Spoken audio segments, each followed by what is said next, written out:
Hello viewers, welcome to this series on heterocyclic compounds. In this series, we will study about different types of heterocyclic compounds and their importance in our life. Then we will study about the structure of different types of heterocyclic compounds, their methods of preparation and their chemical behavior. In today's session, we are going to have a quick look on the classification of heterocyclic compounds and their importance in our life.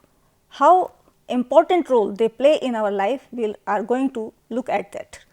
After that, we will study about the structure of pyrrole.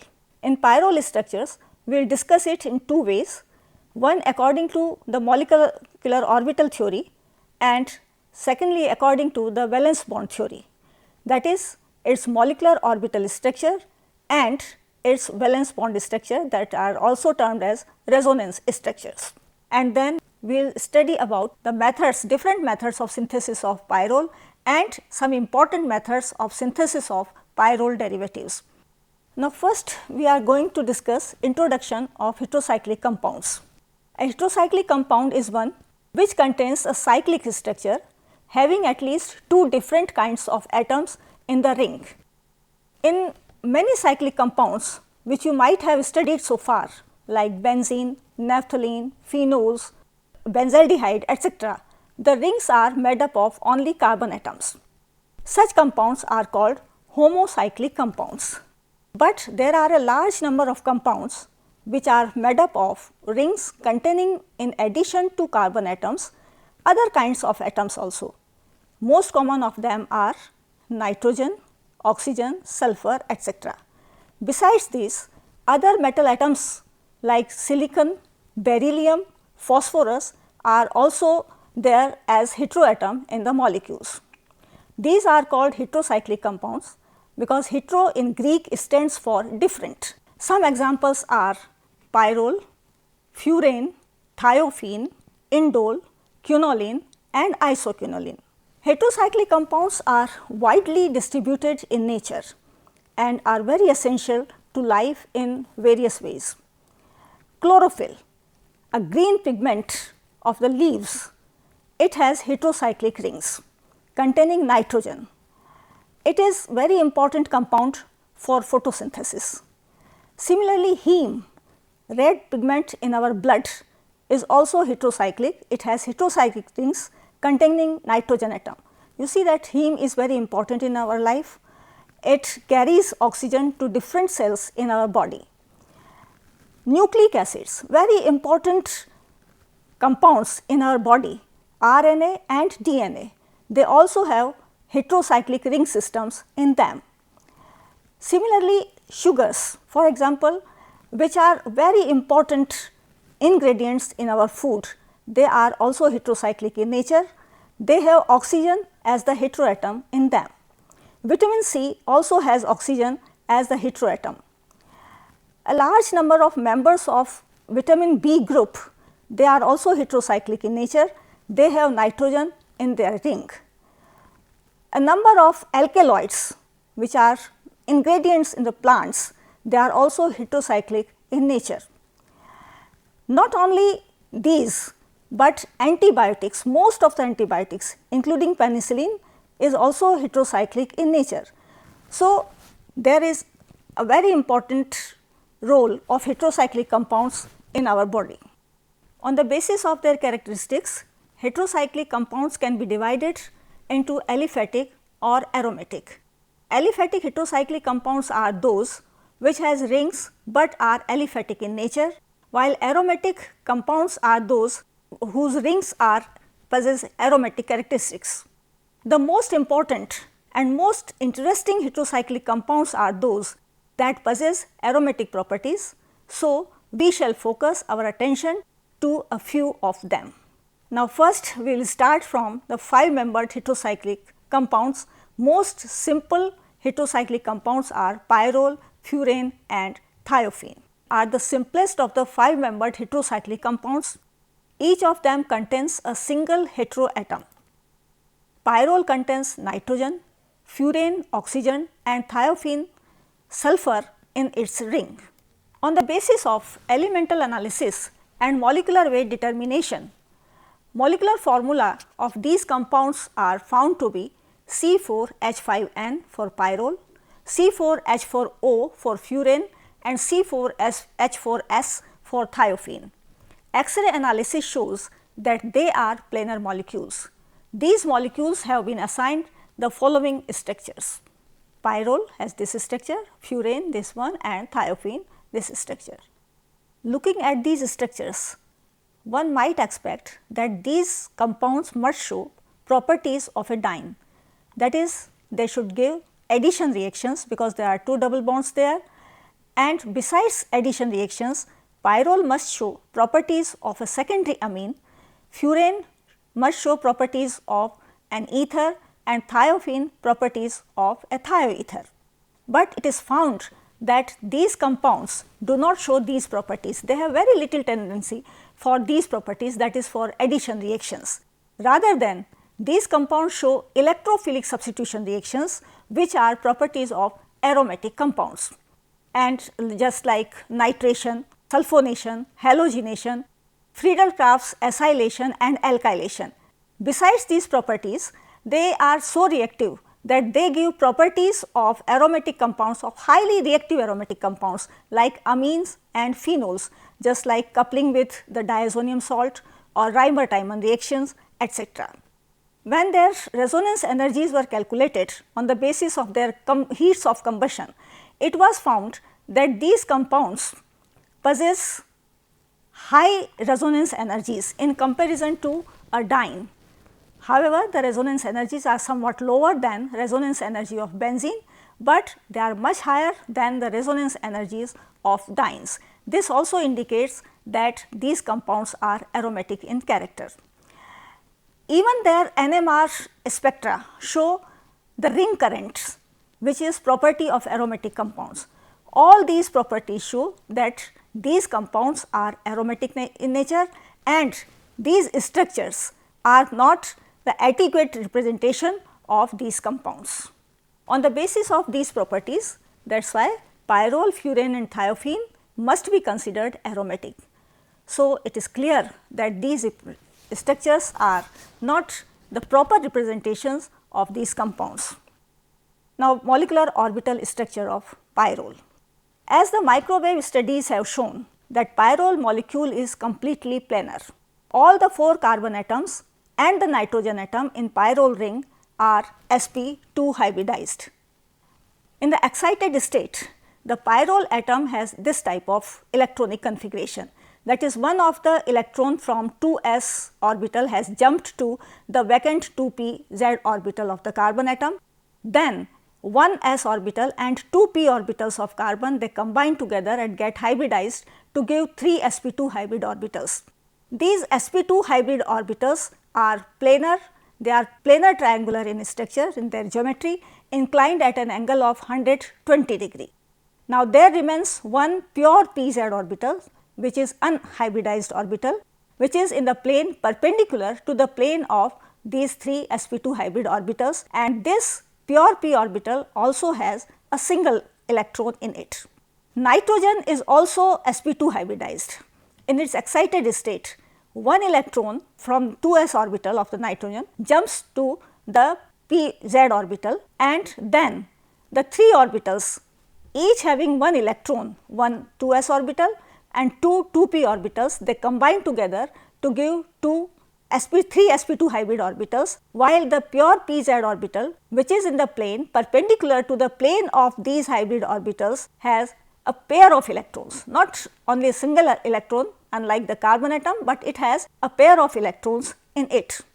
Now, out of 3 sp2 hybrid orbitals of carbon atom, 2 are involved in the ring formation by forming sigma bond with the neighboring carbon atom by overlapping sp2 hybrid orbital of the carbon atom or sp2 hybrid orbital of the nitrogen atom. And the third one is involved in the bond formation, sigma bond formation with s orbital of hydrogen atom. So, all the 3 sp2 orbitals of the carbon atoms as well as of nitrogen atom are involved in sigma bond formation.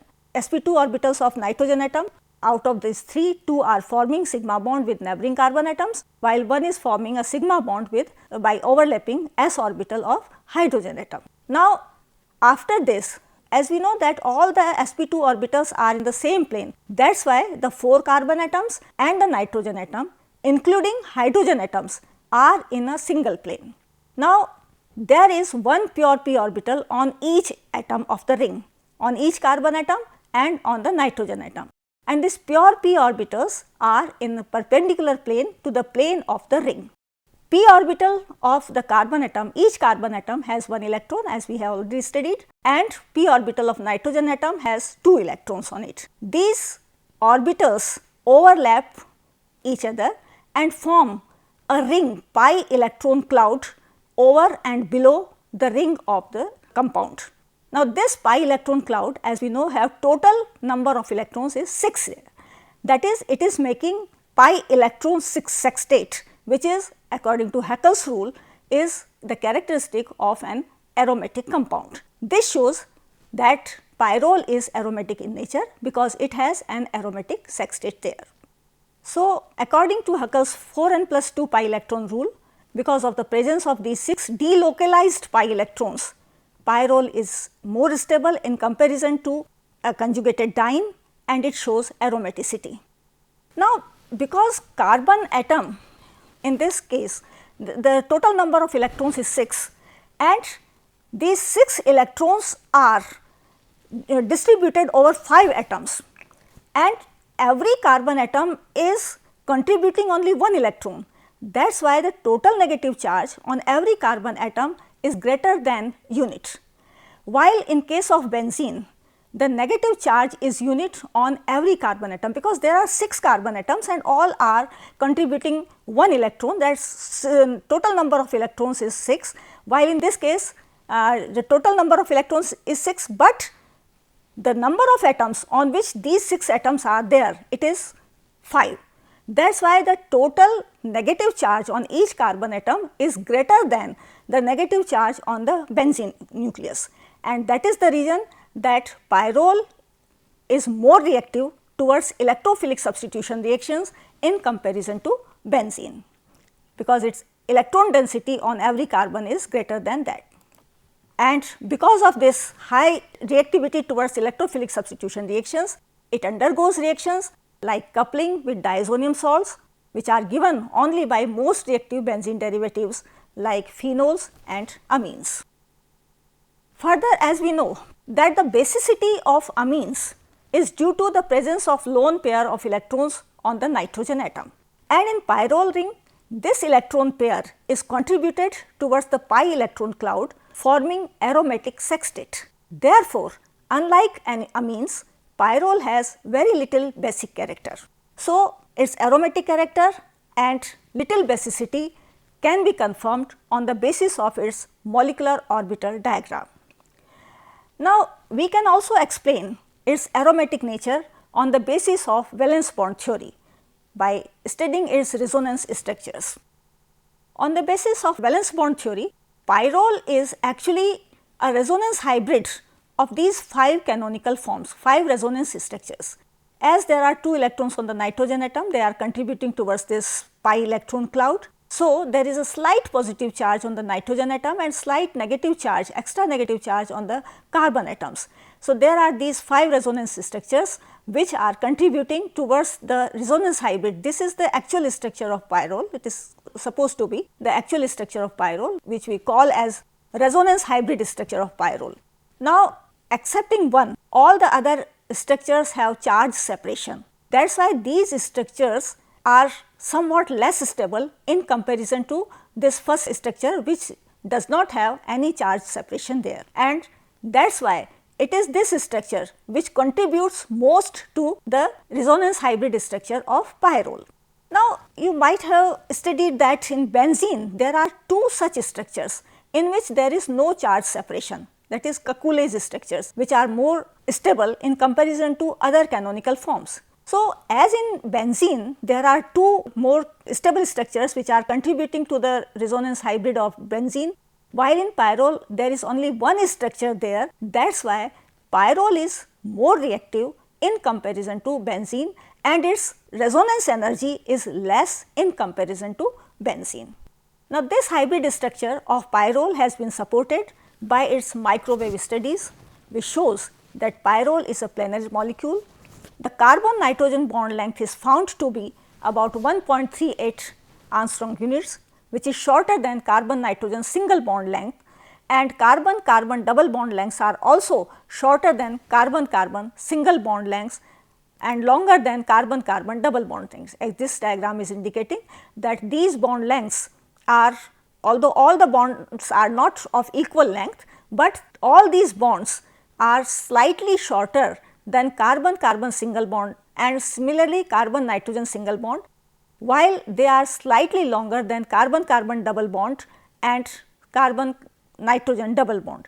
So, we can say that all these bonds have partial double bond character, which is confirmed on the basis of its resonance structures, because in its various resonance structures all the bonds are slightly double bond. This hybrid structure of pyrrole is further supported by its dipole moment, its ultraviolet and NMR spectral studies.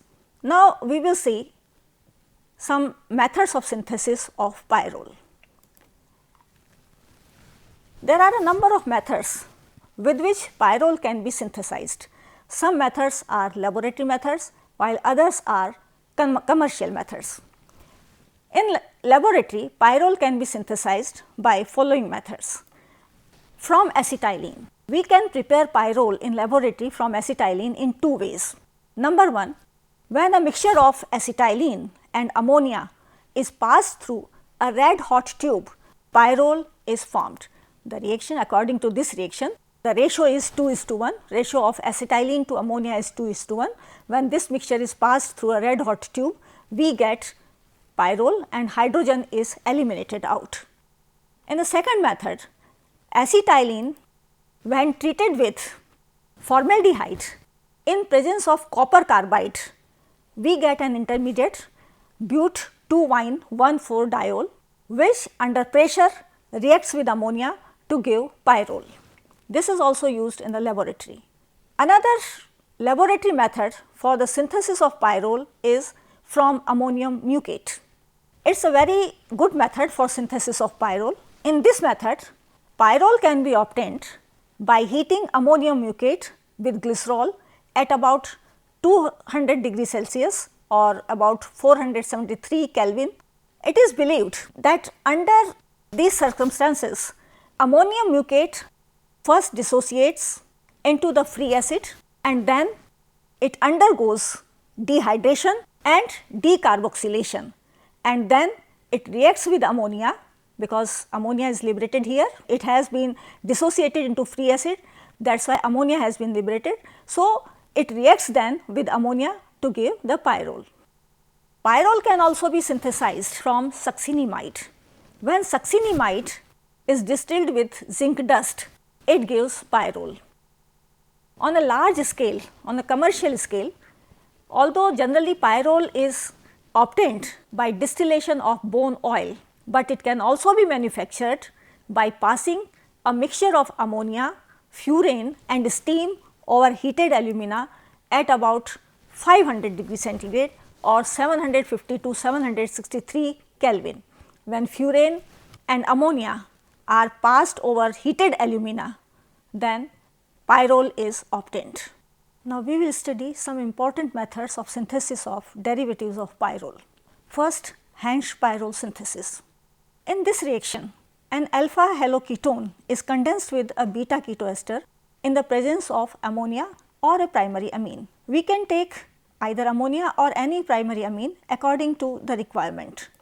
This is the scheme of the reaction, that is alpha haloketone condenses with a beta ketoester, for example acetoacetic ester, or it may be some other derivative of acetoacetic ester, and then in the presence of ammonia or primary amine, where R may be methyl, ethyl, isopropyl or any other alkyl group, they condense together to give first this intermediate and then the final product, which is a derivative of pyrrole.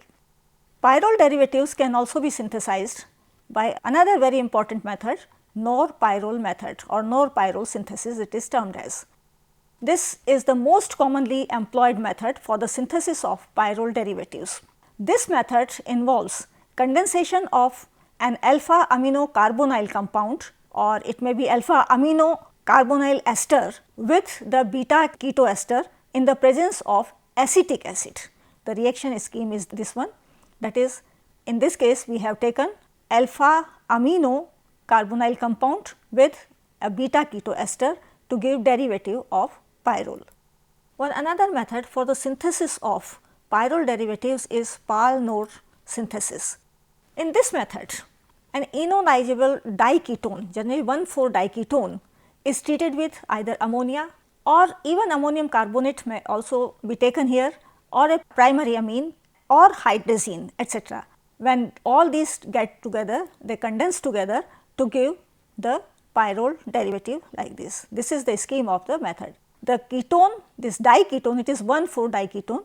This diketone should be enolizable, that is, it can be converted into an enol, then only it will work in this method. So, these are some important methods for the synthesis of pyrrole derivatives, and we also went through the synthesis of pyrrole itself. So, today we discussed about heterocyclic compounds. We took its introduction, that is classification of heterocyclic compounds, their importance in our life, and then we studied structure of pyrrole as well as resonance structures of pyrrole, and how these structures prove that pyrrole is aromatic. It is not aliphatic, but aromatic in nature. And then we studied the methods, different methods of synthesis of pyrrole, and some important methods of synthesis of pyrrole derivatives. In our next session, we will study about structures of furan and thiophene, and then we will discuss their chemical behavior of all these compounds, that is pyrrole, furan and thiophene, and we will also discuss structure of pyridine in our next session. Thank you.